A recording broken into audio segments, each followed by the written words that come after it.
With so much dating content out there, how did you go about defining your lane in the market today? I try not to, for me, like I don't really get into like the top 5 things, guys like, or the top 5 things I feel like women might be into, et cetera, from like hearing, from my audience. I really try to focus mostly on, the choices we have the opportunity to make and as it relates to interacting with other people, and really try to kind of make it genderless in terms of, wanting to get validation from someone, which I think is just a very relatable feeling for everyone. We can feel insecure or less than in relationships, and I just really try to focus on that. And I also, try to take, my recipe on my show in terms of how do I communicate with my audience, and just try to put that in more of a book format in hopes that would be kind of like a manual or guide to like, check in if they go on a date or they're going out or they're struggling with something, they kind of come back and be like, oh yeah, I remember I shouldn't have done that, or I should do that, or something like that.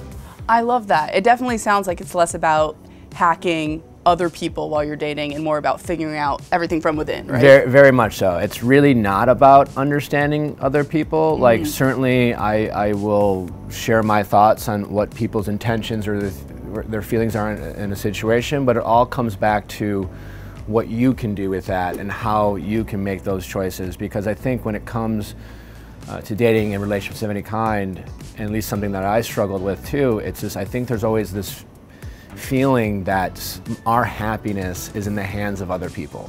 And that's just not true. We might go on a date and we might be into someone and find out that they might not be into us, and that's a bummer. We have to remind ourselves that usually their disappointment has more to do with the rejection of it all and less to do with the thing that we're actually losing, and that is the opportunity to meet someone. If you did nothing else but just get really good at handling the rejection better or more confidently, that will surprise people.